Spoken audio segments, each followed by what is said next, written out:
इस वीडियो में देखेंगे क्लास 6 के एनसीईआरटी के सभी महत्वपूर्ण तथ्यों को। सारे चैप्टर्स के इंपॉर्टेंट पॉइंट्स को कलेक्ट किए गए हैं। इसके पीडीएफ को डाउनलोड करने के लिए डिस्क्रिप्शन में टेलीग्राम का लिंक दिया हुआ है, वहां ज्वाइन करके आप डाउनलोड कर सकते हैं। इस चैनल को सब्सक्राइब नहीं किए तो सब्सक्राइब कर लीजिए और बेल आइकन को भी प्रेस कर लीजिए।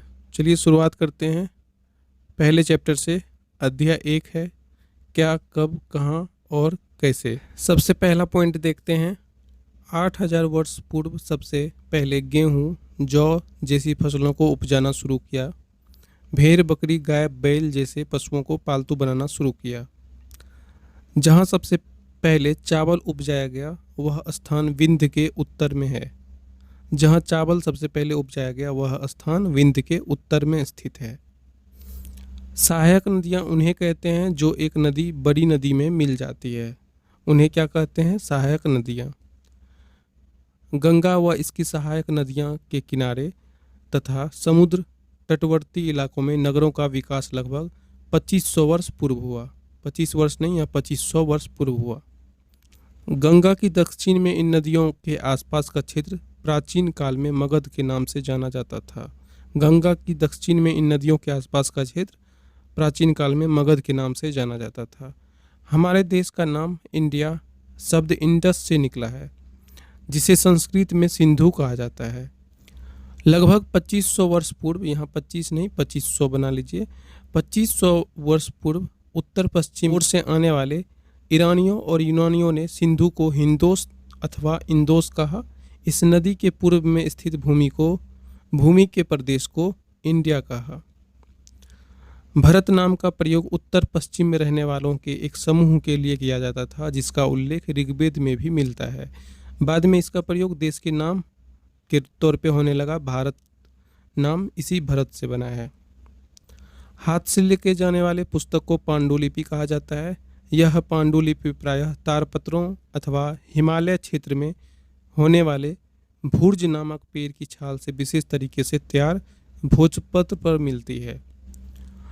ज़्यादातर पांडुलिपियाँ संस्कृत में मिले हैं और प्राकृत एवं तमिल में भी है। प्राकृत भाषा का प्रयोग आम लोग करते थे। पत्थर एवं धातु अपेक्षाकृत कठोर सतह पर उत्कीर्ण लेख अभिलेख कहलाते हैं। पत्थर एवं धातु जैसी अपेक्षाकृत कठोर सतह पर उत्कीर्ण लेख अभिलेख कहलाते हैं। अतीत के वस्तुओं का अध्ययन करने वाले पुरातत्वविद कहलाते हैं। अतीत के वस्तुओं का अध्ययन करने वाले को पुरातत्वविद कहते हैं। जो अतीत का अध्ययन कहते हैं उन्हें इतिहासकार कहते हैं। बीसी का अर्थ है बिफोर क्राइस्ट, ईसा पूर्व। एडी का अर्थ है एनो डोमिनी यानी ईस्वी। सीई का अर्थ है कॉमन इरा। बीसीई का अर्थ है बिफोर कॉमन इरा। बीपी का अर्थ है बिफोर प्रेजेंट। आगे देखते हैं अध्याय 2 में आरंभिक मानव की खोज में। पहला महत्वपूर्ण तथ्य है आखेटक का अर्थ शिकार करने वाला तथा संग्राहक का अर्थ खाद्य संग्रह करने वाला होता है। आखेटक का अर्थ होता है शिकार करने वाला। जहां लोग पत्थरों से औजार बनाते थे उन स्थलों को उद्योग स्थल कहते हैं। उद्योग स्थल। पुरा स्थल उस स्थान को कहते हैं जहां औजार, बर्तन और इमारतों जैसी वस्तुओं के अवशेष मिले हैं, उन्हें पुरा स्थल कहा जाता है। कुरनूल गुफा में राख के अवशेष मिले हैं। कुरनूल गुफा में राख के अवशेष मिले हैं। पुरापाषाण 2 शब्दों से बना है। पुरा का अर्थ होता है प्राचीन और पाषाण का अर्थ है पत्थर। पुरापाषाण काल 20 लाख साल पहले से लेकर के 12,000 साल पहले तक को माना जाता है। पुरापाषाण काल। जिस काल में हमें पर्यावरणीय बदलाव मिलते हैं उसे मेसोलिथ या मध्यपाषाण काल कहते हैं। इसका समय लगभग 12,000 से लेकर के 10,000 साल पहले तक को माना जाता है। मेसोलिथ। मध्यपाषाण काल के दौरान औजार छोटे थे, इन्हें मैक्रोलिथ या लघु पाषाण कहा जाता है। मध्यपाषाण काल के समय जो औजार छोटे थे इन्हें मैक्रोलिथ कहा जाता है या लघु पाषाण। 10,000 साल पहले के बाद के काल को नवपाषाण काल माना जाता है। भारत में पुरापाषाण काल के समय शुतुरमुर्ग होते थे। महाराष्ट्र के पटने पुरास्थल से शुतुरमुर्ग के अंडे के अवशेष मिले हैं। आगे है अध्याय 3 में भोजन संग्रह से उत्पादन तक। इसके महत्वपूर्ण तथ्य को देखते हैं। बसने की प्रक्रिया करीब 12,000 साल पहले शुरू हुई। बसने की प्रक्रिया 12,000 साल पहले शुरू हुई। कृषि के लिए अपनाई गई सबसे प्राचीन फसलों में गेहूं एवं जौ तथा सबसे पहले पालतू बनाए गए जानवरों में कुत्ते के बाद भेड़ बकरी आते हैं। सबसे पहले जो कृषि की गई फसल का वो था गेहूं और जौ, और पालतू बनाए गए पशु में सबसे पहले कुत्ते थे और बाद में भेड़ और बकरी। पशुपालन भोजन के भंडारण का एक तरीका है। पशुपालन जो है भोजन के भंडारण का एक तरीका है। अब देखते हैं कुछ महत्वपूर्ण पुरास्थल को। मेहरगढ़ जो कि आधुनिक पाकिस्तान में है, यहाँ से गेहूं, जौ, भेड़ और बकरी के हड्डी मिले हैं। गेहूं जौ के साक्ष्य मिले हैं और भेड़ और बकरी के भी हड्डी मिले हैं। कुलडीहवा जो कि आधुनिक उत्तर प्रदेश में है, यहाँ से चावल के साक्ष्य मिले हैं और जानवरों के हड्डियों के टुकड़े भी मिले हैं। आगे है महागढ़ा, आधुनिक उत्तर प्रदेश में पड़ता है महागढ़ा, यहाँ से चावल के साक्ष्य मिले हैं। मवेशियों के खुर के निशान भी मिले हैं। आगे है गुफकराल जो आधुनिक कश्मीर में पड़ता है गुफकराल, यहाँ से गेहूं और दलहन के साक्ष्य मिले हैं। आगे है चिरांद, चिरांद आधुनिक बिहार में पड़ता है, यहाँ से गेहूं, हरे चने और जौ के साक्ष्य मिले हैं। साथ ही बैल और भैंस के पाए जाने की भी साक्ष्य मिले हैं। हल्लूर, हल्लूर नामक स्थान आधुनिक आंध्र प्रदेश में पड़ता है, यहाँ से ज्वार बाजरा के साक्ष्य मिले हैं। भेड़ बकरी सूअर के भी होने की साक्ष्य मिले हैं। पेयमपल्ली भी आधुनिक आंध्र प्रदेश में ही पड़ता है, यहाँ से काला चना के साक्ष्य मिले हैं। ज्वार और बाजरा भेड़ और सूअर के। आगे है बुर्ज होम, यानी आधुनिक कश्मीर के लोग गड्ढे के नीचे घर बनाते थे जिन्हें गर्तवास कहा जाता है, गर्तवास कहा जाता है। आगे है एक महत्वपूर्ण पुरास्थल मेहरगढ़। मेहरगढ़ यह ईरान जाने वाले बोलन दर्रे के पास एक हरा भरा समतल स्थान है। मेहरगढ़ में संभवतः स्त्री पुरुष सबसे पहले जौ गेहूं उगाना और भेड़ बकरी पालन करना सीखा। मेहरगढ़ में ऐसी जानवरों की हड्डियां मिली है। यहाँ चौकोर तथा आयताकार घरों के अवशेष भी मिले हैं। आगे मेहरगढ़ में ऐसी कई कब्रें मिली हैं जिनमें मृतकों के साथ कुछ सामान भी रखे जाते थे। अगला है दाओजली हेडिंग, ये भी एक पुरास्थल है दाओजली हेडिंग। ये कहाँ पड़ता है? यह पुरास्थल चीन और म्यांमार की ओर जाने वाले रास्ते में ब्रह्मपुत्र की घाटी की एक पहाड़ी पर पड़ता है। चीन और म्यांमार जाने वाले रास्ते में ब्रह्मपुत्र की घाटी की एक पहाड़ी पर पड़ता है। दाओजली हेडिंग से खरल और मूसल जैसे पत्थरों के उपकरण मिले हैं। जेडाइट पत्थर भी मिले हैं जो संभवतः चीन से आया होगा। यहाँ से काष्ठाश्म के औजार और बर्तन भी मिले हैं। काष्ठाश्म क्या होता है? बहुत पुरानी लकड़ी जो सख्त होकर के पत्थर बन गया हो, ऐसे लकड़ी को बोलते हैं काष्ठाश्म। आगे देखते हैं अध्याय 4 को, आरंभिक नगर। अध्याय 4 में आरंभिक नगर। हड़प्पा सभ्यता के नगरों का निर्माण लगभग 4700 साल पहले हुआ था। हड़प्पा सभ्यता के नगरों का निर्माण लगभग 4700 साल पहले हुआ था। नगरों के पश्चिमी भाग को नगर दुर्ग कहा जाता है और निचला हिस्सा को निचला नगर कहा जाता है। मोहनजोदड़ो में महान स्नानागार मिला है। मोहनजोदड़ो में मिला है महान स्नानागार। कालीबंगा और लोथल जैसे नगरों में अग्निकुंड मिले हैं। कालीबंगा और लोथल जैसे नगरों में अग्निकुंड मिले हैं। हड़प्पा, मोहनजोदड़ो और लोथल में बड़े बड़े भंडार गृह मिले हैं। हड़प्पा सभ्यता में लिपिक होते थे जिनका काम मुहरों पर लिखना होता था। मुहरे पत्थरों के बनाए जाते थे। संभवतः 7000 साल पहले मेहरगढ़ में कपास की खेती होती थी। विशेषज्ञ उसे कहते हैं जो किसी खास चीज़ों को बनाने के लिए खास प्रशिक्षण लेते हैं, जैसे पत्थर तराशना, मनके चमकाना या मुहरों पर पच्चीकारी करना। पत्थर और शंख प्राकृतिक तौर पर पाए जाते थे, लेकिन फेयंस को कृत्रिम रूप से तैयार किया जाता है। फेयंस से मनके, चूड़ियाँ और छोटे बर्तन बनाए जाते थे। कच्चा माल उन पदार्थों को कहते हैं या तो प्राकृतिक रूप से मिलते हैं या फिर किसान या पशुपालक उसका उत्पादन करते हैं। पशुपालक उसका उत्पादन करते हैं। हड़प्पा के लोग तांबे का आयात संभवतः आज की राजस्थान से करते थे। तांबे का आयात संभवतः आज की राजस्थान से करते थे। कंसा बनाने के लिए तांबा में मिलाए जाने वाले धातु टीन का आयात आधुनिक ईरान और अफगानिस्तान से किया जाता था। सोने का आयात कर्नाटक से तथा बहुमूल्य पत्थर का आयात गुजरात, ईरान और अफगानिस्तान से किया जाता था। कच्छ के इलाके में खदीर बेट के किनारे धोलावीरा नगर बसा था। कच्छ के इलाके में खदीर बेट के किनारे धोलावीरा नगर बसा था। धोलावीरा में कुछ अवशेषों में हड़प्पा लिपि के बड़े बड़े अक्षरों के पत्थरों में खुदा पाया गया है। बड़े बड़े लिपि के अक्षरों को पाया गया है पत्थरों में खुदा। अगला पूरा स्थल है लोथल। लोथल गुजरात की खंभात की खाड़ी में मिलने वाली साबरमती की एक उपनदी के किनारे बसा एक नगर था। लोथल गुजरात की खंभात की खाड़ी में मिलने वाली साबरमती की एक उपनदी के किनारे बसा नगर था। लोथल में एक भंडार गृह भी पाया गया है जहां कई मुहरे, मुद्रांकन अथवा मुहरबंदी मिले हैं। लोथल में एक इमारत मिली है जहां संभवतः मनके बनाने का काम होता था। पत्थर के टुकड़े, अधबने मनके बनाने वाले उपकरण और तैयार मनके भी यहाँ मिले हैं। अगला अध्याय जो कि 5वां अध्याय है, क्या बताती है हमें किताबें और कब्रें। यहाँ से देखते हैं महत्वपूर्ण तथ्यों को। वेद 4 होते हैं, ऋग्वेद, सामवेद, यजुर्वेद और अथर्ववेद। सबसे पुराना वेद ऋग्वेद है जिसकी रचना लगभग 3500 साल पहले हुई। इसमें 1000 से ज़्यादा प्रार्थनाएं हैं जिन्हें सूक्त कहा गया है। सूक्त का मतलब होता है अच्छी तरह से बोला गया।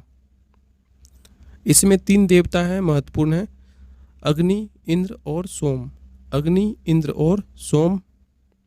अग्नि आग के देवता है, इंद्र युद्ध के देवता और सोम एक तरह का पौधा है जिससे एक खास पेय बनाया जाता था।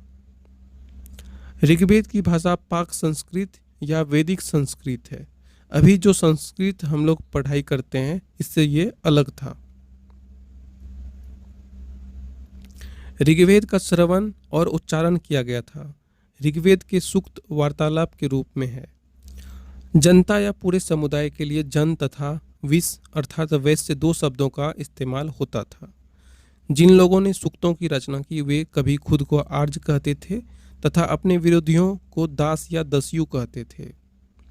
जिन लोगों ने सूक्तों की रचना की वे खुद को आर्य कहते थे और अपने विरोधियों को दास या दस्यु कहते थे। दस्यु वे लोग थे जो यज्ञ नहीं करते थे और शायद दूसरी भाषा बोलते थे। महापाषाण कब्रें की बनाने की प्रथा लगभग 3000 साल पहले शुरू हुई। यह दक्कन, दक्षिण भारत, उत्तर पूर्वी भारत और कश्मीर में प्रचलित था। महापाषाण कब्रें सामान्यतः मृतकों को खास किस्म के मिट्टी के बर्तनों के साथ दफनाया जाता था जिन्हें काले लाल मिट्टी के बर्तनों ब्लैक एंड रेड वेयर के नाम से जाना जाता था। अगला पूरा स्थल है इनाम गांव। इनाम गांव यह भीमा की सहायक नदी घोर के किनारे जगह है। यहाँ 3600 से 2700 साल पहले लोग रहते थे। यहाँ पे फसलें उगाई जाती थी, गेहूं, जौ, चावल, बाजरा, मटर और तिल। यहाँ पे जानवर पाले जाते थे, गाय, बैल, भैंस, बकरी, भेड़, कुत्ता, घोड़ा, गधा, सांभर, चितकबरा, हिरन, कृष्णमृग, कछुआ, केकड़ा और मछलियाँ। इनके हड्डियाँ भी पाई गई है।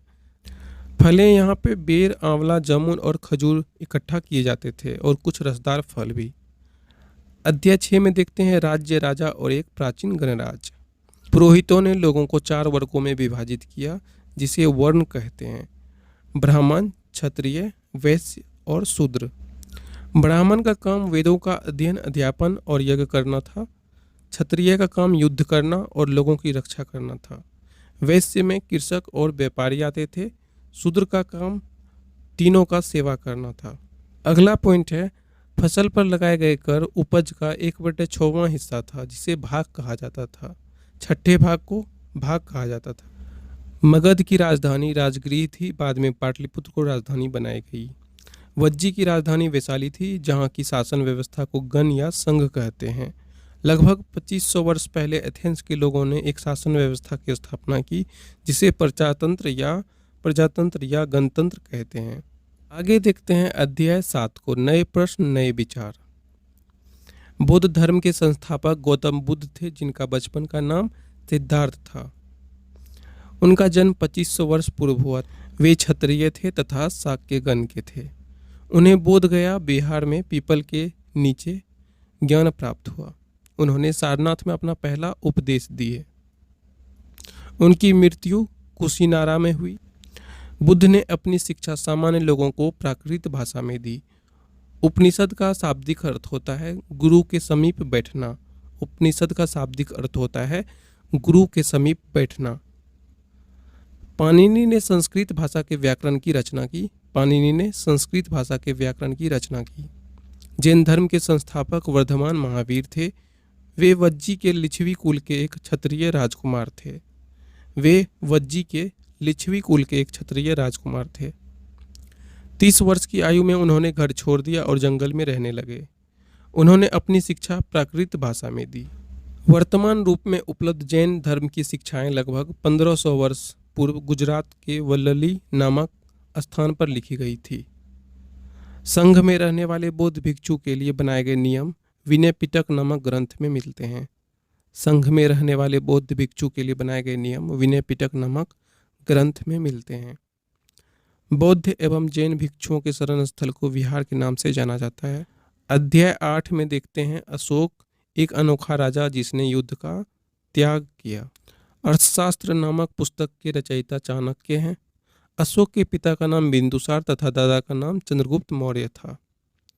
तक्षशिला उत्तर पश्चिम और मध्य एशिया जाने का मार्ग था।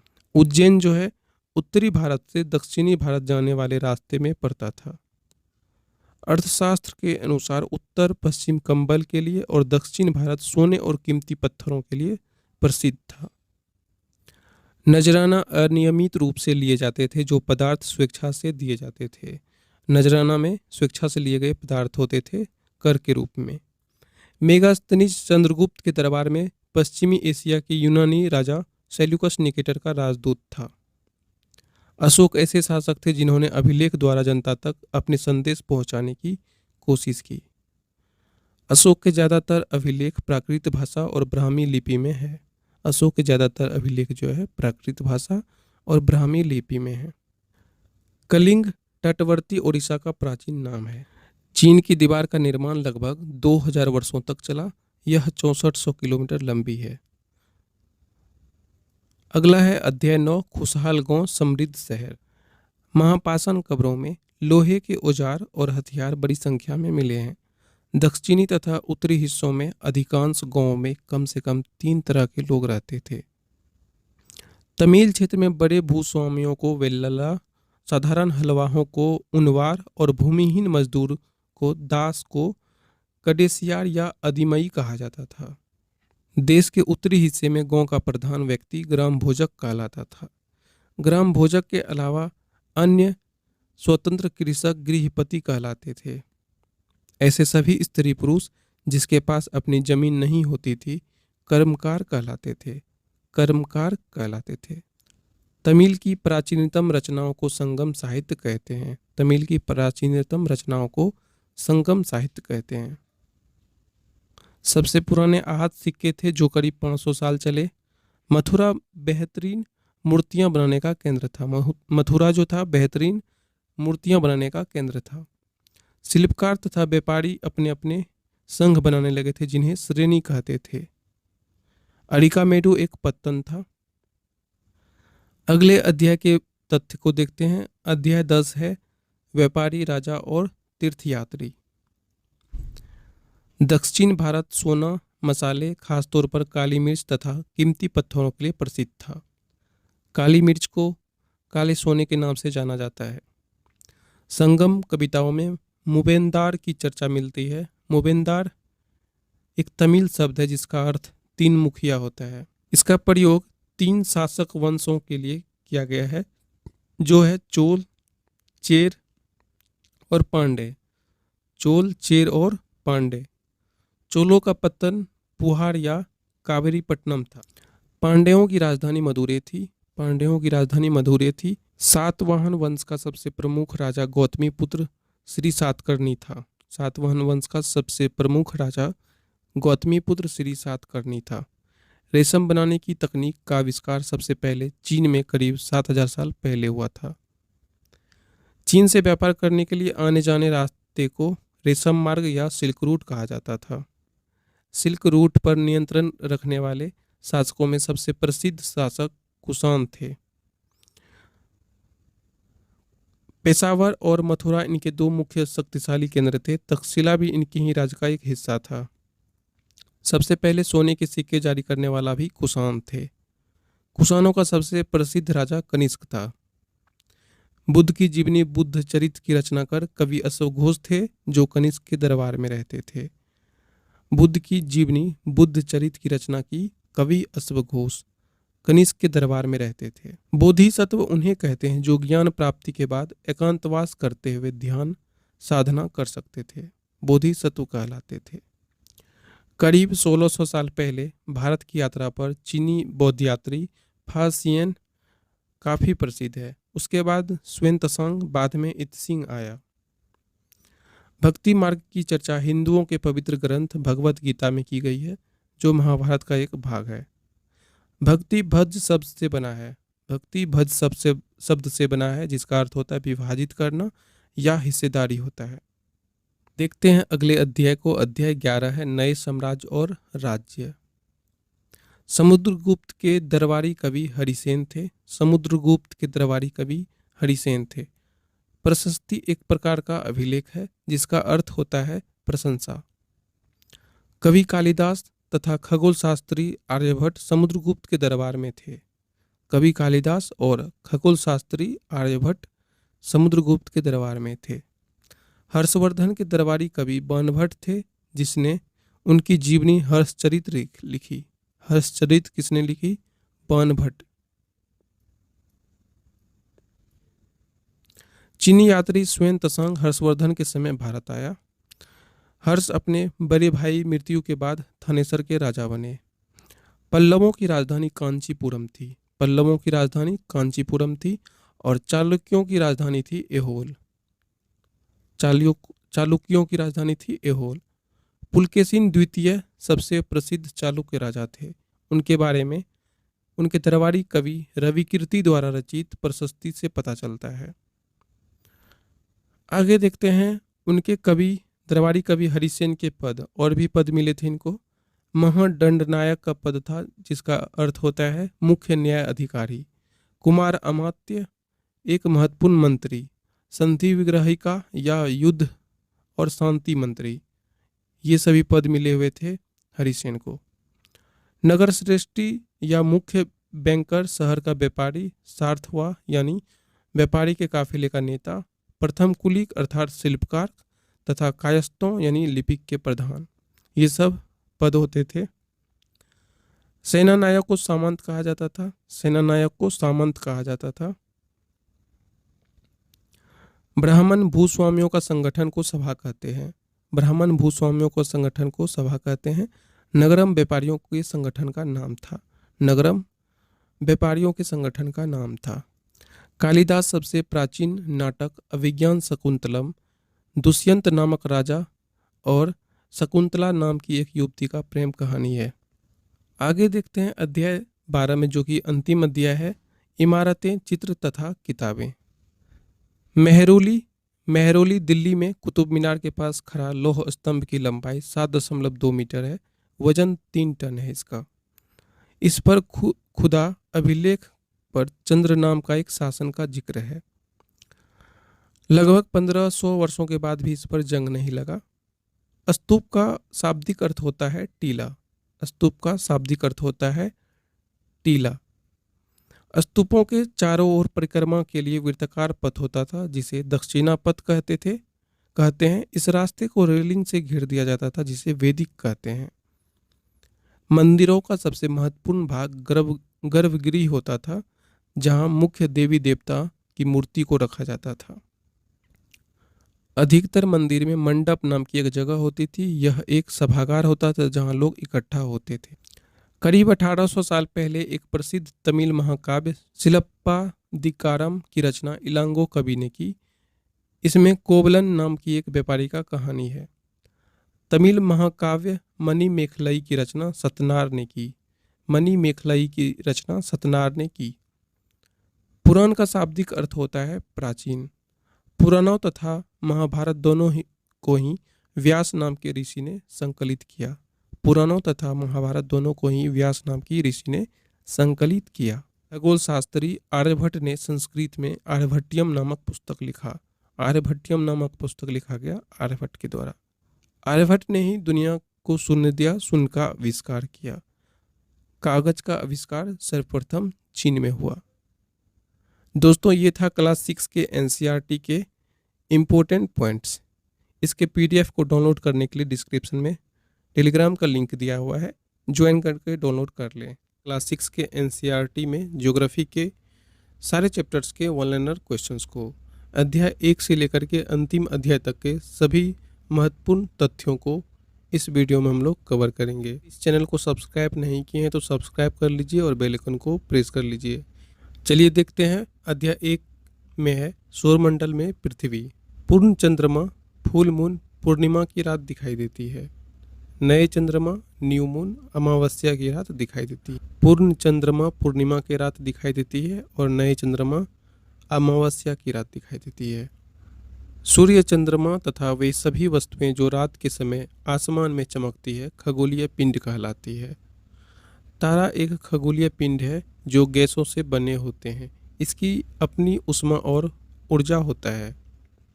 सूरज भी एक तारा है। सूरज भी एक तारा है। तारों के विभिन्न समूह द्वारा बनाई गई विविध आकृतियों को नक्षत्र मंडल कहते हैं, कंस्टिलेशन कहते हैं, नक्षत्र मंडल। अर्सा मेजर या बिग बियर एक नक्षत्र मंडल है। स्मॉल बियर या सप्तऋषि 7 तारों का समूह है जो कि एक बड़े नक्षत्र मंडल अर्सा मेजर का ही भाग है। उत्तरी तारा उत्तर दिशा को बताता है जिसे ध्रुव तारा कहते हैं। ऐसे पिंड जिनमें अपना ऊष्मा एवं प्रकाश नहीं होती है ग्रह कहलाते हैं।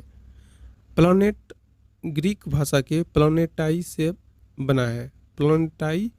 प्लैनेटाई शब्द से बना है जिसका अर्थ होता है परिभ्रमक, अर्थात चारों ओर घूमने वाला। पृथ्वी सूर्य का चक्कर लगाती है। पृथ्वी सूर्य का चक्कर लगाती है। सूर्य पृथ्वी का सबसे नजदीक का तारा है। चंद्रमा पृथ्वी का एकमात्र उपग्रह है जो पृथ्वी का चक्कर लगाता है। देखते हैं सौरमंडल को। सौरमंडल सूर्य, 8 ग्रह, उपग्रह तथा कुछ अन्य खगोलीय पिंड जैसे क्षुद्र ग्रह एवं उल्का पिंड मिलकर के सौरमंडल का निर्माण करते हैं। सूर्य सौरमंडल के केंद्र में स्थित है। यह सौरमंडल के लिए प्रकाश एवं ऊष्मा के एकमात्र स्रोत है। सूर्य सौरमंडल के लिए प्रकाश एवं ऊष्मा का एकमात्र स्रोत है। सूर्य पृथ्वी से लगभग 15 करोड़ किलोमीटर दूर है। 15 करोड़ किलोमीटर। ग्रह, हमारे सौरमंडल में 8 ग्रह है। सूर्य की दूरी के अनुसार बुध, शुक्र, पृथ्वी, मंगल, बृहस्पति, शनि, यूरेनस और नेपच्यून है। सौरमंडल के सभी 8 ग्रह एक निश्चित पथ पर सूर्य का चक्कर लगाते हैं जिसे कक्षा कहते हैं या ऑर्बिट कहते हैं। बुध सूर्य के सबसे नज़दीक है। अपनी कक्षा में सूर्य के चारों ओर एक चक्कर लगाने में इसे केवल 88 दिन लगते हैं। सूर्य को पृथ्वी का जुड़वा ग्रह माना जाता है क्योंकि इसका आकार और आकृति पृथ्वी के ही समान है। अंतर्राष्ट्रीय खगोलीय संगठन अपनी बैठक जो कि अगस्त 2006 में हुई थी, इसमें निर्णय लिया कि अन्य पिंड जैसे कि 2003 UV 313 और सेरस तथा प्लूटो बौने ग्रह कहे जा सकते हैं। आगे है पृथ्वी। सूर्य से दूरी के हिसाब से पृथ्वी तीसरा ग्रह है। यह 5वां सबसे बड़ा ग्रह है। यह ध्रुवों के पास चपटी, जिस कारण इसके आकार को भू-आव या जियोइड कहा जाता है। अंतरिक्ष से देखने पर पृथ्वी नीले रंग का दिखाई पड़ती है क्योंकि इसकी 2/3 सतह पानी से ढकी हुई है, इसलिए इसे नीला ग्रह कहा जाता है। चंद्रमा। चंद्रमा पृथ्वी का केवल एकमात्र उपग्रह है। इसका व्यास पृथ्वी के व्यास का 1/4 है। पृथ्वी से इसकी दूरी लगभग 3,84,400 किलोमीटर है। चंद्रमा पृथ्वी का एक चक्कर लगभग 27 दिन में पूरा करता है। लगभग 27 दिन में ही अपने अक्ष पर एक चक्कर पूरा करता है। इसके परिणाम स्वरूप पृथ्वी से हमें चंद्रमा का केवल एक ही भाग दिखाई देता है। चंद्रमा की परिस्थितियां जीवन के अनुकूल नहीं है। इसकी सतह पर पर्वत, मैदान, गड्ढे हैं जो चंद्रमा की सतह पर छाया बनाते हैं। क्षुद्र ग्रह के बारे में, तारों, ग्रहों एवं उपग्रहों के अलावा असंख्य छोटे पिंड भी सूर्य के चक्कर लगाते हैं। इन्हें क्षुद्र ग्रह कहा जाता है।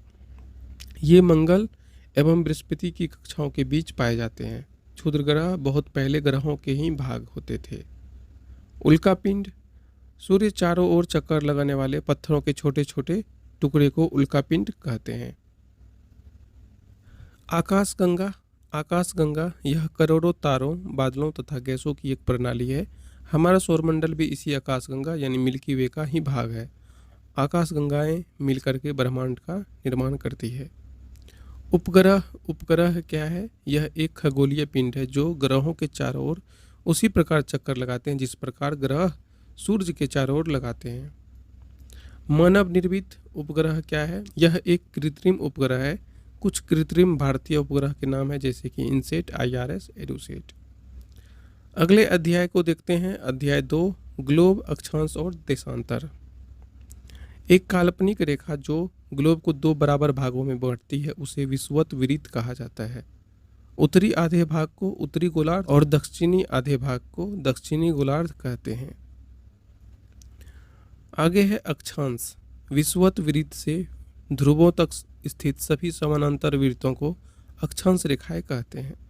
विषुवत वृत्त से ध्रुवों तक स्थित सभी समानांतर वृत्तों को अक्षांश रेखाएं कहते हैं। उनके बीच की दूरी को अक्षांशों के अंश में मापा जाता है। विषुवत वृत्त 0 अंश अक्षांश को दर्शाती है। अब देखते हैं कुछ महत्वपूर्ण अक्षांश को, जैसे कि विषुवत वृत्त 0 डिग्री पे होता है, उत्तरी ध्रुव 90 डिग्री नॉर्थ पे, दक्षिणी ध्रुव 90 डिग्री साउथ पे, कर्क रेखा 23 डिग्री नॉर्थ, मकर रेखा 23 डिग्री साउथ, उत्तरी ध्रुवीय वृत्त 66 डिग्री नॉर्थ और दक्षिणी ध्रुवीय वृत्त 66 डिग्री साउथ होता है। कर्क रेखा और मकर रेखा के बीच सभी अक्षांशों पर सूर्य वर्ष में एक बार दोपहर में सिर के ठीक ऊपर होता है, इसीलिए इस क्षेत्र में सबसे अधिक ऊष्मा होती है।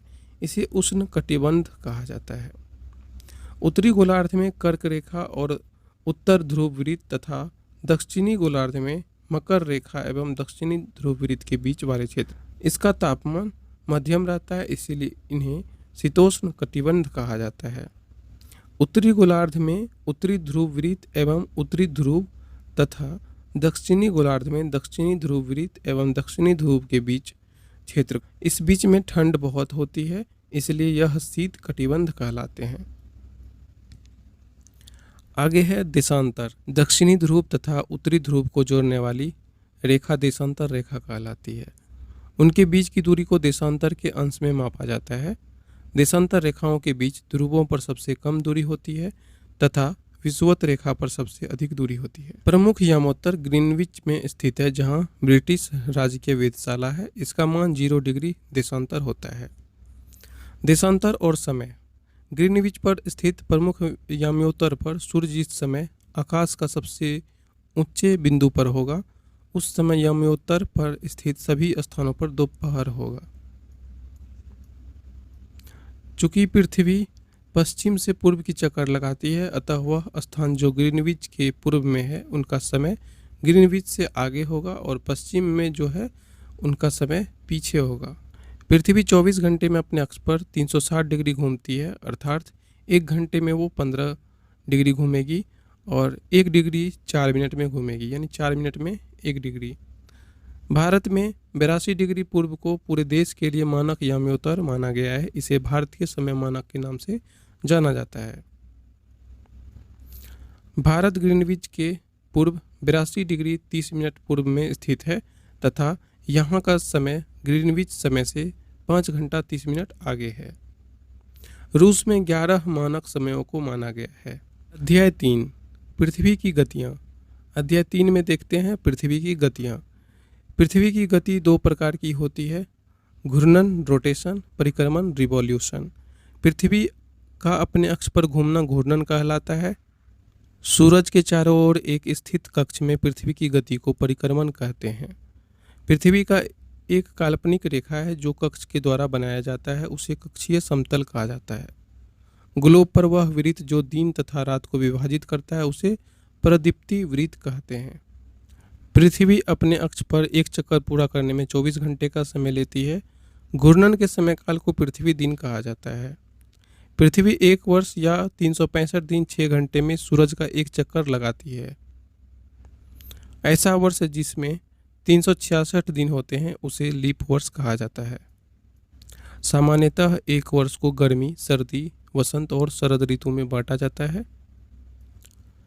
ऋतु में परिवर्तन सूरज के चारों ओर पृथ्वी की स्थिति में परिवर्तन के कारण होता है। 21 जून को उत्तरी गोलार्ध में सबसे लंबा दिन तथा सबसे छोटी रात होती है। पृथ्वी की इस अवस्था को उत्तरी अयांत कहते हैं, यानी नॉर्दर्न सोलिस्टिस। 22 दिसंबर को दक्षिणी गोलार्ध में सबसे लंबे दिन होते हैं तथा सबसे छोटी रात होती है, तथा उत्तरी गोलार्ध में इसके विपरीत होता है। पृथ्वी के इस अवस्था को दक्षिणी अयांत कहते हैं, यानी सौदर्न सोलिस्टिस। 21 मार्च एवं 23 सितंबर को सूरज की किरणें विषुवत रेखा पर सीधी पड़ती है, जिस कारण पृथ्वी पर दिन और रात बराबर होते हैं। इसे विषुव यानी इक्विनॉक्स कहा जाता है। 23 सितंबर को उत्तरी गोलार्ध में शरद ऋतु होती है, जबकि दक्षिणी गोलार्ध में वसंत ऋतु होती है। ऐसे ही 21 मार्च को उत्तरी गोलार्ध में वसंत ऋतु होती है, जबकि दक्षिणी गोलार्ध में शरद ऋतु होती है। यह 4 में देखते हैं मानचित्र। मानचित्र पृथ्वी की सतह या इसके एक भाग के पैमाने के माध्यम से चपटी सतह पर खींचा गया चित्र है। भौतिक मानचित्र को देखते हैं। पृथ्वी के प्राकृतिक आकृतियों जैसे कि पर्वतों, पठारों, मैदानों, नदियों, महासागरों इत्यादि को दर्शाने वाले मानचित्र को भौतिक मानचित्र या उच्चावच मानचित्र कहा जाता है। राजनीतिक मानचित्र राज्यों, नगर और शहरों तथा गांव इत्यादि विश्व के विभिन्न देशों व राज्यों तथा उनकी सीमाओं को दर्शाने वाले मानचित्र को राजनीतिक मानचित्र कहते हैं। आगे है थीमेटिक मानचित्र। सड़क मानचित्र, वर्षा मानचित्र तथा उद्योगों के वितरण दर्शाने वाले मानचित्र को थीमेटिक मानचित्र कहा जाता है। मानचित्र के 3 घटक होते हैं, दूरी, दिशा और प्रतीक। दूरी पैमाना स्थल पर वास्तविक दूरी तथा मानचित्र पर दिखाए गए दूरी के बीच का अनुपात होता है पैमाना। दिशा 4 मुख्य दिशाएं होती है, उत्तर, दक्षिण, पूर्व, पश्चिम, और 4 उप दिशा भी होती है इन दोनों के बीच, सभी के 2 के बीच। दिक् सूचक क्या होता है? इसकी सहायता से किसी स्थान की दिशा को पता लगा सकते हैं। इसकी चुंबकीय सुई जो होता है, इसकी दिशा हमेशा उत्तर दक्षिण की दिशा में ही होती है। प्रतीक क्या होता है? भवनों, सड़कों, पुलों, वृक्षों, रेल की पटरियां इत्यादि को निश्चित अक्षरों, छायाओं, रंगों, चित्र तथा रेखाओं का उपयोग करके दर्शाए जाते हैं। इसे ही प्रतीक कहते हैं। रेखाचित्र मानचित्र क्या होता है? कच्चे आरेख को बिना पैमाने की सहायता से खींचा जाता है, इसे रेखाचित्र मानचित्र कहा जाता है। खाका क्या होता है? खाका एक छोटे क्षेत्र का बड़े पैमाने पर खींचा गया रेखाचित्र है। रेखाचित्र को खाका कहते हैं। अब देखते हैं अध्याय 5 को, पृथ्वी के प्रमुख परिमंडल। पृथ्वी का ठोस भाग जिस पर हम रहते हैं उसे भूमंडल कहा जाता है। गैस की परतें जो पृथ्वी को चारों ओर से घिरती है उसे वायुमंडल कहते हैं। पृथ्वी के बहुत बड़े भाग पर जल पाया जाता है जिसे जलमंडल कहा जाता है। जहाँ स्थल, जल एवं हवा एक साथ मिलते हैं, जहाँ सभी प्रकार के जीवन पाए जाते हैं उसे जीवमंडल कहा जाता है। देखते हैं भूमंडल को। पृथ्वी के ठोस भाग को भूमंडल कहा जाता है। यह भूपर्पटी की चट्टानों तथा मिट्टी की पतली परतों का बना होता है जिसमें जीवों के लिए पोषक तत्व पाए जाते हैं। पृथ्वी की सतह 2 मुख्य भागों में बांटा जा सकता है। पृथ्वी की सतह को 2 मुख्य भागों में बांटा जा सकता है। बड़े स्थलीय भूभाग को महाद्वीप कहते हैं तथा बड़े जलाशयों को महासागरीय बेसिन के नाम से जाना जाता है। समुद्री जल का तल सभी जगह समान होता है। स्थल की ऊंचाई को समुद्र तल से मापा जाता है जिसे शून्य माना जाता है। विश्व का सबसे ऊंचा शिखर माउंट एवरेस्ट है। समुद्र तल से इसकी ऊंचाई 8,848 मीटर है। विश्व का सबसे गहरा भाग प्रशांत महासागर का मैरियाना गर्त है, जिसकी गहराई 11,022 मीटर है। अब देखते हैं महाद्वीप को। पृथ्वी पर 7 प्रमुख महाद्वीप है। एशिया, यूरोप, अफ्रीका, उत्तर अमेरिका, दक्षिण अमेरिका, ऑस्ट्रेलिया और अंटार्कटिका। पहला महाद्वीप देखते हैं एशिया को। एशिया विश्व का सबसे बड़ा महाद्वीप है। यह पृथ्वी के कुल क्षेत्रफल के 1/3 भाग में फैला है। यह महाद्वीप पूर्वी गोलार्ध में स्थित है। कर्क रेखा इस महाद्वीप से होकर के गुजरती है। एशिया के पश्चिम में यूराल पर्वत है, जो इसे यूरोप से अलग करती है। यूरोप और एशिया के संयुक्त भाग को यूरेशिया कहा जाता है। आगे है अफ्रीका कंटिनेंट, अफ्रीका महाद्वीप। यह एशिया के बाद दूसरा सबसे बड़ा महाद्वीप है। विषुवत वृत्त या 0 डिग्री अक्षांश इस महाद्वीप के लगभग मध्य भाग से होकर गुजरती है। अफ्रीका का बहुत बड़ा भाग उत्तरी गोलार्ध में स्थित है। यह एक ऐसा महाद्वीप है जिससे होकर के कर्क, विषुवत तथा मकर तीनों रेखाएं गुजरती है। सहारा का रेगिस्तान विश्व का सबसे बड़ा गर्म रेगिस्तान है, जो कि अफ्रीका में स्थित है। विश्व की सबसे लंबी नदी नील नदी अफ्रीका से होकर के बहती है। आगे है महाद्वीप उत्तर अमेरिका महाद्वीप। यह विश्व का तीसरा सबसे बड़ा महाद्वीप है। यह दक्षिण अमेरिका से संकरे स्थल से जुड़ा हुआ है, जिसे पनामा स्थल संधि कहते हैं। पनामा स्थल संधि। यह महाद्वीप पूरी तरह से पश्चिमी तथा उत्तरी गोलार्ध में स्थित है। आगे है दक्षिण अमेरिका। दक्षिण अमेरिका का अधिकांश भाग दक्षिण गोलार्ध में स्थित है। विश्व की सबसे लंबी पर्वत श्रृंखला एंडीज इसके उत्तर में स्थित है। दक्षिण अमेरिका में विश्व की सबसे बड़ी नदी अमेजन बहती है। आगे है महाद्वीप यूरोप। यह महाद्वीप एशिया के पश्चिम में स्थित है। आर्कटिक वृत्त इससे होकर गुजरता है। यह 3 तरफ से जल से घिरा हुआ है। आगे है अंटार्कटिका। यह महाद्वीप दक्षिण गोलार्ध में स्थित है। दक्षिण ध्रुव इस महाद्वीप के मध्य में स्थित है। यह हमेशा मोटी बर्फ की परतों से ढका रहता है। बहुत से देशों के शोध केंद्र यहाँ पर स्थित है। भारत के शोध संस्थान, जिनका नाम मैत्री तथा दक्षिण गंगोत्री है, यहाँ स्थित है। अब देखते हैं जलमंडल को। जलमंडल पृथ्वी को नीला ग्रह कहा जाता है। पृथ्वी का 71% भाग जल तथा 29% भाग स्थल है। पृथ्वी पर पाए जाने वाले जल का 97% से अधिक भाग महासागरों में पाया जाता है। शेष जल का बहुत बड़ा भाग बर्फ की परतों एवं हिम नदियों तथा भूमिगत जलों के रूप में पाया जाता है। देखते हैं महासागर को। महासागर जलमंडल के मुख्य भाग हैं। यह आपस में एक दूसरे से जुड़े हुए हैं। महासागरीय जल हमेशा गतिशील रहता है। तरंगें, ज्वारभाटा तथा महासागरीय धारा महासागरीय जल की 3 मुख्य गतियां हैं। 5 महासागर हैं: प्रशांत महासागर, अटलांटिक महासागर, हिंद महासागर, दक्षिणी महासागर, आर्कटिक महासागर। प्रशांत महासागर सबसे बड़ा महासागर है। यह पृथ्वी के 1/3 भाग पर फैला हुआ है। सबसे गहरा भाग मैरियाना गर्त प्रशांत महासागर में ही स्थित है। प्रशांत महासागर लगभग वृत्ताकार है। अटलांटिक महासागर विश्व का दूसरा सबसे बड़ा महासागर है। यह अंग्रेजी भाषा एस के अक्षर के आकार का है। व्यापार की दृष्टि से यह सबसे व्यस्त महासागर है। हिंद महासागर ही एक ऐसा महासागर है जिसका नाम किसी देश के नाम पर यानी भारत पर रखा गया है। यह महासागर लगभग त्रिभुजाकार है। दक्षिण महासागर अंटार्कटिका महाद्वीप के चारों ओर से घेरता है। अंटार्कटिका महाद्वीप को चारों ओर से घेरता है। अंटार्कटिका महाद्वीप से उत्तर की ओर 60 डिग्री दक्षिणी अक्षांश तक फैला हुआ है। आर्कटिक महासागर उत्तर ध्रुव वृत्त में स्थित है तथा यहाँ उत्तर ध्रुव के चारों ओर फैला हुआ है।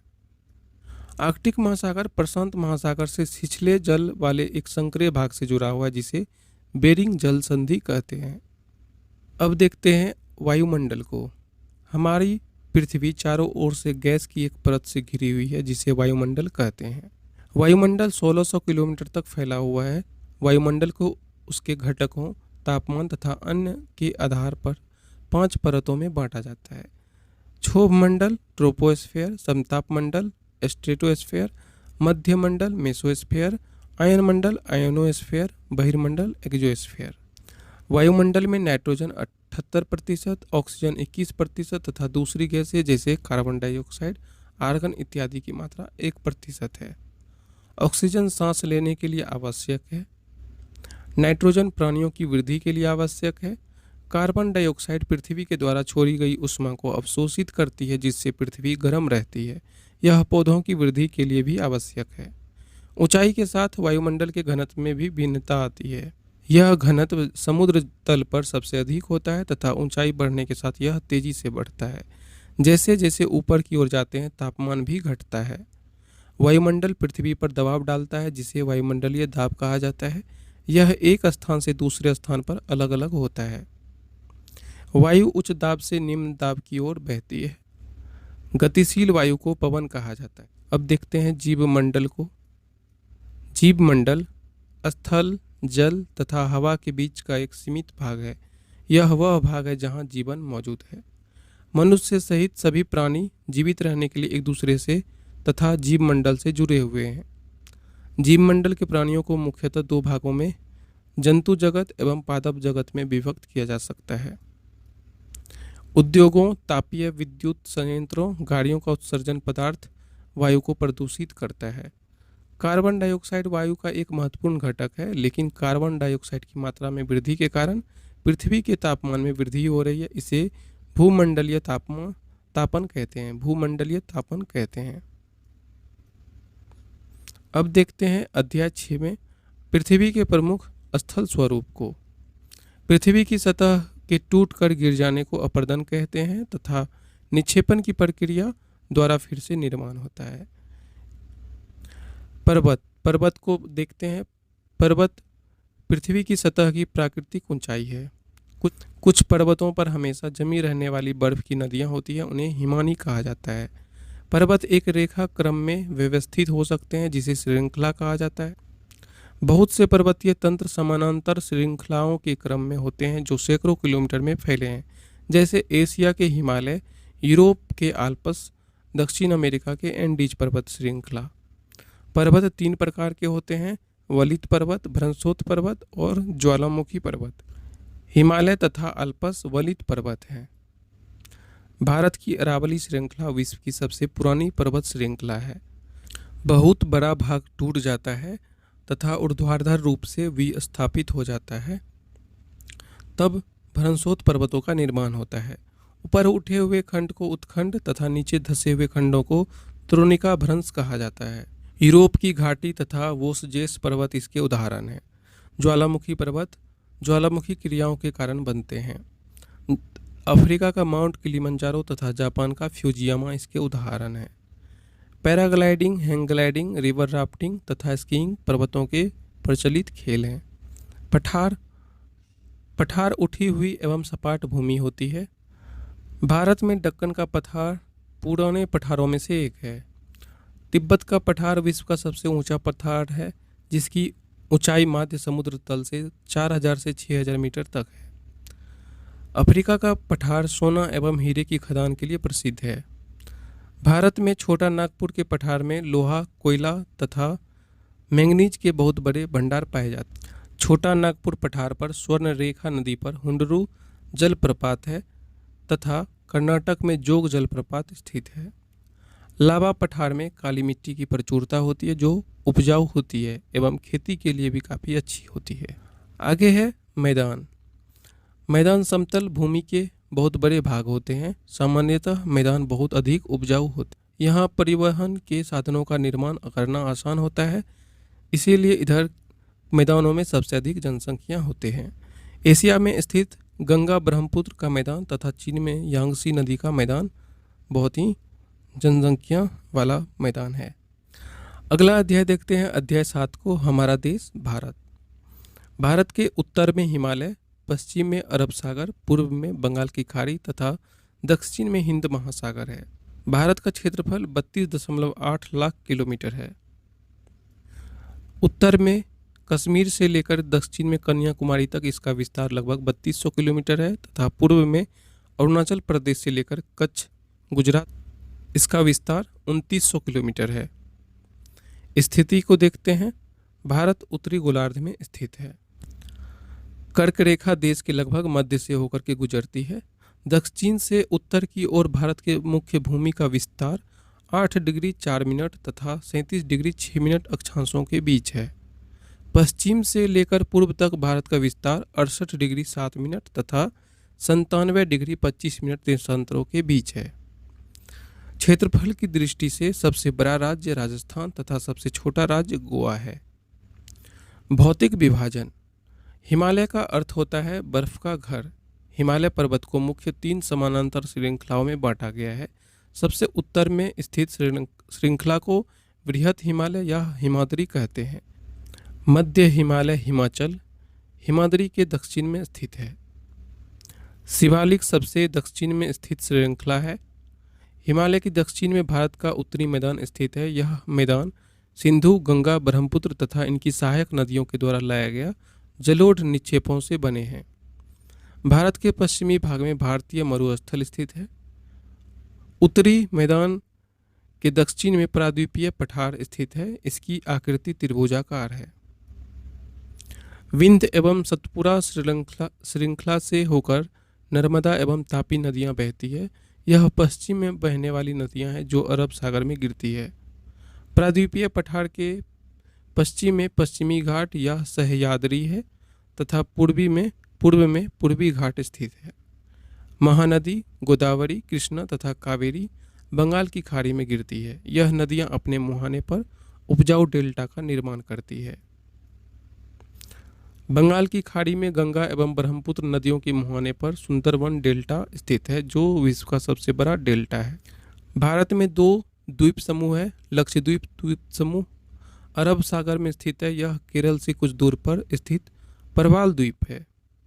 अंडमान एवं निकोबार द्वीप समूह भारत से दक्षिण पूर्व दिशा में बंगाल की खाड़ी में स्थित है।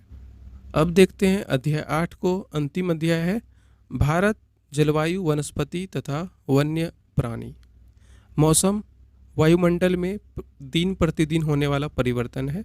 किसी स्थान पर अनेक वर्षों में मापी गई मौसम की औसत दशा को जलवायु कहा जाता है। सामान्यतः भारत में प्रमुख मौसम होते हैं। दिसंबर से फरवरी तक ठंडा मौसम जिसको सर्दी बोलते हैं। मार्च से मई तक गर्म मौसम गर्मी। जून से सितंबर तक दक्षिण पश्चिम मानसून का मौसम यानी वर्षा। अक्टूबर और नवंबर से मानसून के लौटने का मौसम जिसको शरद मौसम बोलते हैं। ऋतु के रूप में देखते हैं शीत ऋतु। ठंडे मौसम में सूर्य की किरणें सीधी नहीं पड़ती है जिसके परिणाम स्वरूप उत्तर भारत का तापमान कम हो जाता है। आगे है ग्रीष्म ऋतु। गर्मी के मौसम में सूर्य की किरणें अधिकतर सीधी पड़ती है जिससे तापमान बहुत अधिक हो जाता है। दिन के समय गर्म एवं शुष्क पवन बहती है जिसे लू कहा जाता है। आगे है वर्षा ऋतु। इस समय पवन बंगाल की खाड़ी तथा अरब सागर से स्थल की ओर बहती है। ये पवन अपने साथ नमी भी लाती है। जब यह पवन पहाड़ों से टकराती है तब वर्षा होती है। शरद ऋतु। इस समय पवन स्थल भागों से लौटकर बंगाल की खाड़ी की ओर बहती है। यह मानसून के लौटने का मौसम होता है। भारत की दक्षिणी भागों विशेषकर तमिलनाडु तथा आंध्र प्रदेश में इस मौसम में बारिश होती है, वर्षा होती है। भारत की जलवायु को मानसूनी जलवायु कहा जाता है। मानसून शब्द अरबी भाषा की मौसम से लिया गया है जिसका अर्थ होता है मौसम। किसी स्थान की जलवायु उसकी स्थिति, ऊंचाई, समुद्र से दूरी तथा उच्चावच पर निर्भर करती है। घास, झाड़ियाँ तथा पौधे जो बिना मनुष्य की सहायता से उपजते हैं उन्हें प्राकृतिक वनस्पति कहा जाता है। भारत की वनस्पतियों को 5 प्रकार में विभाजित किया जा सकता है। पहला है उष्णकटिबंधीय वर्षावन। उष्णकटिबंधीय वर्षावन उन क्षेत्रों में पाए जाते हैं जहां वर्षा बहुत अधिक होती है। इन्हें सदाबहार वन भी कहा जाता है। प्रमुख वृक्ष होती है महोगनी, एबोनी तथा रोजवुड। उष्णकटिबंधीय पतझड़ वन। इस वन को मानसूनी वन भी कहा जाता है। प्रमुख वृक्ष साल, सागौन, पीपल, नीम तथा सीम है। यह मध्य प्रदेश, उत्तर प्रदेश, बिहार, झारखंड, छत्तीसगढ़, उड़ीसा तथा महाराष्ट्र के कुछ भागों में पाया जाता है। आगे देखते हैं कटीली झाड़ियाँ। इस प्रकार के वन देश के शुष्क भागों में पाई जाती है। पानी की क्षति को कम करने के लिए इनकी पत्तियों में बड़े बड़े कांटे होते हैं। प्रमुख वृक्ष हैं कैक्टस, खैर, बबूल, कीकर इत्यादि। ये राजस्थान, पंजाब, हरियाणा, पश्चिमी घाट के पूर्वी ढालों तथा गुजरात में पाई जाती है। आगे है पर्वतीय वनस्पति। ऊंचाई बढ़ने के साथ तापमान में कमी आती है। समुद्र तल से 1500 मीटर से 2500 मीटर की ऊंचाई के बीच पेड़ों का आकार शंकुआकार होता है। ये पौधे शंकुधारी वृक्ष कहे जाते हैं। प्रमुख वृक्ष होते हैं चीर, पाइन तथा देवदार। आगे है मैंग्रोव वन में। ये वन खारे पानी में भी खड़े रह सकते हैं। ये मुख्यतः पश्चिम बंगाल के सुंदरवन तथा अंडमान एवं निकोबार के द्वीप समूहों में पाए जाते हैं। सुंदरी इस प्रकार के वनों की महत्वपूर्ण प्रजाति है। इसी प्रजाति के नाम पर यह क्षेत्र का नाम पड़ा है सुंदरवन। हमें वनों की आवश्यकता क्यों है, देखते हैं हम। पेड़ पौधे ऑक्सीजन छोड़ते हैं जिसे हम सांस के रूप में लेते हैं तथा कार्बन डाइऑक्साइड को ग्रहण करते हैं। पेड़ पौधे की जड़ें मिट्टी को बांध कर रखती है तथा इस प्रकार वे मिट्टी के अपरदन को रोकते हैं। वनों से हमें ईंधन, लकड़ी, चारा, जड़ी बूटी, शहद, गोंद इत्यादि प्राप्त होते हैं। बाघ हमारा राष्ट्रीय पशु है। यह देश के विभिन्न भागों में पाया जाता है। गुजरात के गिर वन को एशियाई शेरों का निवास कहा जाता है। प्रत्येक वर्ष हम लोग अक्टूबर के पहले सप्ताह को वन्य जीव के रूप में मनाते हैं। प्रवासी पक्षी। कुछ पक्षी जैसे pelican, Siberian crane, stork, flamingo, pintail, बत्तख, कलरियो इत्यादि प्रत्येक वर्ष सर्दी के मौसम में हमारे देश में आते हैं। साइबेरियन क्रेन साइबेरिया से दिसंबर के महीने में आ जाते हैं तथा मार्च के आरंभ तक रहते हैं। दोस्तों, इस वीडियो में हम लोग क्लास 6 के ज्योग्राफी के सारे महत्वपूर्ण तथ्यों को डिस्कस किए। आपको ये वीडियो पसंद आया हो तो लाइक करें। इस चैनल को सब्सक्राइब नहीं किए तो सब्सक्राइब करें। अगर आप बीपीएससी टीचर की तैयारी कर रहे हैं तो इस चैनल से जुड़ जाए। इस चैनल को सब्सक्राइब नहीं किए तो सब्सक्राइब कर ले और बेल आइकन को प्रेस कर लें। देखते हैं अध्याय 1 के विविधता की समझ। इसके महत्वपूर्ण तथ्यों को। जाति व्यवस्था में समाज को अलग अलग समूहों में बांटा गया। इस बंटवारे का आधार था लोग किस तरह का काम करते हैं।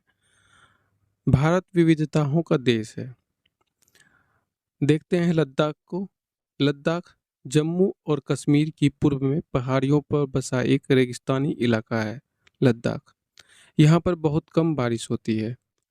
यहाँ के लोग एक खास किस्म की बकरियां पालते हैं। इससे पश्मीना ऊन निकलता है। यह बहुत ही कीमती होता है, इसलिए पश्मीना शाल बड़ी महंगी होती है। लद्दाख को छोटा तिब्बत भी कहा जाता है। लद्दाख को छोटा तिब्बत भी कहा जाता है। तिब्बत का ग्रंथ केसर सागा लद्दाख में काफी प्रचलित है।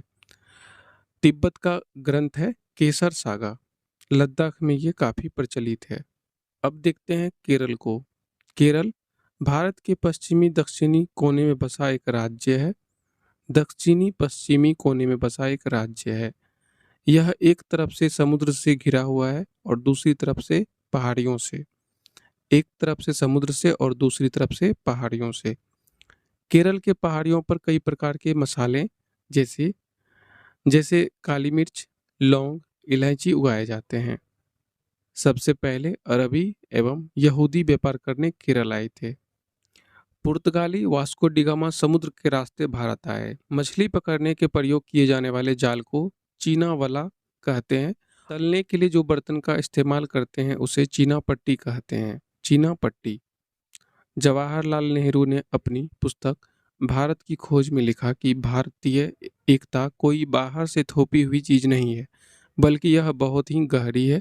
इसके अंदर अलग अलग तरह के विश्वास और प्रथाओं को स्वीकार करने की भावना है। इसमें विविधता को पहचाना और प्रोत्साहित किया जाता है। अध्याय 2 है विविधता एवं भेदभाव। इसमें 2 ही महत्वपूर्ण पॉइंट है। क्लास 6 के सिविक्स में बहुत ज़्यादा इम्पोर्टेंट पॉइंट नहीं है, तो आप इस चीज़ को ध्यान देंगे। जो भी इसमें नोट किए गए सारे इम्पोर्टेंट पॉइंट्स होंगे। जब हम किसी के बारे में पहले से ही कोई राय बना लेते हैं और उसे अपने दिमाग में बिठा लेते हैं तो वह पूर्वाग्रह का रूप ले लेती है वह पूर्वाग्रह का रूप ले लेती है। जब हम सभी लोगों को एक ही छवि में बांध देते हैं, उनके बारे में पक्की धारणा बना लेते हैं, उसे रूढ़िबद्ध धारणा कहते हैं। उसे जो है रूढ़िबद्ध धारणा कहते हैं। देखते हैं अध्याय 3 को। सरकार क्या है? सरकार 3 स्तर पर काम करती है: स्थानीय स्तर, राज्य स्तर और राष्ट्रीय स्तर। भारत एक लोकतंत्र है। लोकतंत्र में लोगों के पास अपने नेता को चुनने की शक्ति होती है। इसलिए एक अर्थ में लोकतंत्र लोगों का ही शासन होता है। लोकतंत्र जो है लोगों का ही शासन होता है। आज के समय में लोकतांत्रिक सरकार को प्रायः प्रतिनिधि लोकतंत्र कहते हैं। लोकतांत्रिक सरकार को प्रायः प्रतिनिधि लोकतंत्र कहते हैं। प्रतिनिधि लोकतंत्र में लोग सीधे भाग नहीं लेते, बल्कि चुनाव की प्रक्रिया के द्वारा अपने प्रतिनिधि को चुनते हैं। प्रतिनिधि लोकतंत्र में लोग सीधे भाग नहीं लेते, बल्कि चुनाव की प्रक्रिया के द्वारा अपने प्रतिनिधि को चुनते हैं। 1931 में यंग इंडिया पत्रिका में लिखते हुए गांधी जी ने कहा था, मैं यह विचार सहन नहीं कर सकता कि जिस आदमी के पास संपत्ति है वह वोट दे सकता है, लेकिन वह आदमी जिसके पास चरित्र है पर संपत्ति या शिक्षा नहीं है, वो वोट नहीं दे सकता। जो दिन भर अपना पसीना बहाकर ईमानदारी से काम करता है वह वोट नहीं दे सकता है, क्योंकि उसने गरीब होने का गुनाह किया है। सफरेज का मतलब होता है वोट देने का अधिकार। सफरेज का मतलब होता है वोट देने का अधिकार। अमेरिका में महिलाओं को वोट देने का अधिकार 1920 में मिला, जबकि इंग्लैंड की महिलाओं को 1928 में वोट देने का अधिकार मिला। अमेरिका की महिलाओं को 1920 और इंग्लैंड की महिलाओं को 1928 में ये अधिकार मिला। आगे देखते हैं अध्याय 4 में लोकतांत्रिक सरकार के मुख्य तत्व। रंग-भेद का मतलब होता है त्वचा के रंग के आधार पर भेदभाव करना। अफ्रीकी राष्ट्रीय कांग्रेस और उनके जाने-माने नेता नेल्सन मंडेला ने रंग-भेद के खिलाफ बहुत लंबे समय तक संघर्ष किया। 1994 में दक्षिण अफ्रीका एक लोकतांत्रिक देश बना। कावेरी नदी का विवाद कर्नाटक और तमिलनाडु के बीच है। कर्नाटक की कृष्णराजा सागर बांध में भरा हुआ पानी कई जिलों में सिंचाई का काम आता है। तमिलनाडु का मेट्टूर बांध में भरे हुए पानी से राज्य के डेल्टा क्षेत्र में सिंचाई होती है। कर्नाटक का कृष्णराजा सागर बांध कावेरी नदी के ऊपरी छोर पर है और तमिलनाडु का मेट्टूर बांध निचले छोर पर है। पंचायती राज अध्याय 5 में ग्राम सभा एक पंचायत के क्षेत्र में रहने वाले सभी वयस्कों की सभा होती है। कोई भी व्यक्ति जिसकी उम्र 18 वर्ष या उससे ज़्यादा हो, जिसे वोट देने का अधिकार प्राप्त हो, जिसका नाम गांव की मतदाता सूची में हो, वह ग्राम सभा का सदस्य होता है। एक ग्राम पंचायत कई वार्डों में बटी होती है। प्रत्येक वार्ड अपना एक प्रतिनिधि चुनता है जो वार्ड पंच के नाम से जाना जाता है। वार्ड पंच और सरपंच मिलकर के ग्राम पंचायत का गठन 5 साल के लिए करते हैं। ग्राम पंचायत का एक सचिव होता है जो ग्राम सभा का भी सचिव होता है।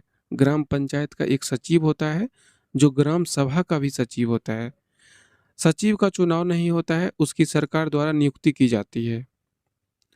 सचिव का काम होता है ग्राम सभा एवं ग्राम पंचायत की बैठक बुलाना और जो भी चर्चा एवं निर्णय हुए हो उनका रिकॉर्ड रखना। ग्राम पंचायत की नियमित रूप से बैठक होती है। उसका मुख्य काम उसके क्षेत्र में आने वाले गांव में विकास कार्यक्रम लागू करवाना होता है। ग्राम पंचायत का काम सड़कों, नालियों, स्कूलों में भवनों, पानी के स्रोतों और अन्य सार्वजनिक उपयोगों के भवनों का निर्माण और रखरखाव, स्थानीय कर लगाना और इकट्ठा करना, गांव के लोगों को रोजगार देने संबंधी सरकारी योजनाएं लागू करना, ये सब है काम ग्राम पंचायत का। ग्राम पंचायत की आमदनी के स्रोत हैं घरों एवं बाजारों पर लगाए जाने वाले कर से मिलने वाली राशि, विभिन्न सरकारी विभागों द्वारा चलाई गई योजनाओं की राशि जो जनपद एवं जिला पंचायत द्वारा आती है, और समुदाय के काम के लिए मिलने वाली दान भी ग्राम पंचायत का एक स्रोत है आमदनी का। आगे है पंचायत के 3 स्तर। ग्रामीण क्षेत्रों में ग्राम पंचायत लोकतांत्रिक सरकार का पहला स्तर है। ग्राम पंचायत ग्राम सभा के प्रति जवाबदेह होती है, क्योंकि ग्राम सभा के लोग ही उसको चुनते हैं। पंचायती राज व्यवस्था में लोगों की भागीदारी दो स्तरों पर होती है, दो और स्तरों पर होती है। ग्राम पंचायत के बाद दूसरा स्तर विकास खंड होता है। इसे जनपद पंचायत या पंचायत समिति कहते हैं। एक पंचायत समिति में कई ग्राम पंचायत होती है। पंचायत समिति के ऊपर जिला पंचायत होता है या जिला परिषद होता है। यह तीसरा स्तर होता है। जिला परिषद तीसरा स्तर होता है। जिला परिषद एक जिले के स्तर पर विकास की योजना बनाती है। पंचायत समिति की मदद से जिला परिषद सभी पंचायतों में आवंटित राशि के वितरण की व्यवस्था करती है। आगे है अध्याय 6, गांव का प्रशासन। जमीन को नापने और उसका रिकॉर्ड रखना पटवारी का मुख्य काम होता है। अलग अलग राज्यों में पटवारी को अलग अलग नामों से जाना जाता है। जैसे कहीं पटवारी, कहीं लेखापाल, कहीं कर्मचारी और कहीं ग्रामीण अधिकारी, तो कहीं कानून को कहा जाता है। पटवारी खेत नापने के लिए एक लंबी लोहे की जंजीर का इस्तेमाल करते हैं। इसे जरीब कहा जाता है, जरीब कहते हैं। तहसीलदार के दफ्तर में जमीन से जुड़े विवाद के मामले सुने जाते हैं। तहसीलदार के दफ्तर में जमीन से जुड़े विवाद के मामले को सुने जाते हैं। हिंदू अधिनियम धारा 2005 के अनुसार पिता की मृत्यु के बाद बेटी को भी बेटे के समान ही पिता की संपत्ति में हिस्सेदारी होगी। आगे देखते हैं अध्याय 7 में नगर प्रशासन को। बड़े शहरों में प्रशासन चलाने वाले संस्थान को नगर निगम कहते हैं और छोटे कस्बों में इसे नगर पालिका कहते हैं। शहर को अलग अलग भागों में बांटा जाता है और हर वार्ड में एक पार्षद का चुनाव होता है। पार्षदों की समितियां एवं पार्षद विभिन्न मुद्दों पर निर्णय लेने का काम करते हैं। विभिन्न मुद्दों पर निर्णय को लागू करने का काम आयुक्त और प्रशासनिक कर्मचारी करते हैं।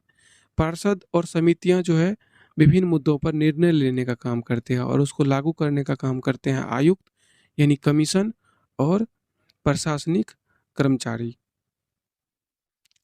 आयुक्त यानी कमिश्नर और प्रशासनिक कर्मचारियों की सरकार द्वारा नियुक्ति की जाती है, जबकि पार्षद निर्वाचित होते हैं।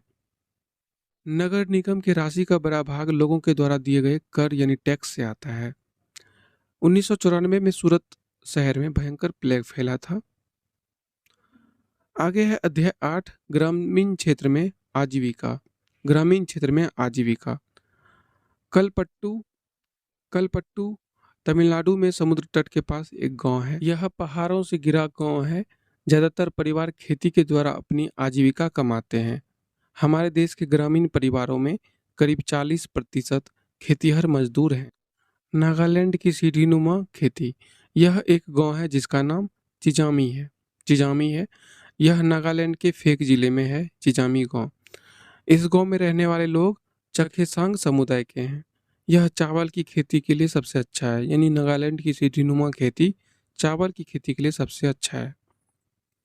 आगे है और अंतिम अध्याय है शहरी क्षेत्र में आजीविका। इससे कुछ महत्वपूर्ण पॉइंट तो नहीं मिले हैं, बस एक है कि नगर निगम यह निश्चित करता है सप्ताह में कौन से दिन बाजार बंद रहेगा और बाजारों में कई तरह के व्यवसाय यानी आजीविका कमाने के स्रोत हैं, वो आप सभी जानते हैं। तो कुछ महत्वपूर्ण तथ्य नहीं मिला। आशा करता हूँ कि आपको ये वीडियो पसंद आया हो। अगर आप इस चैनल को सब्सक्राइब नहीं किए तो सब्सक्राइब कर लें और बेल आइकन को प्रेस कर लें। देखने के लिए धन्यवाद। मिलते हैं अगले वीडियो में।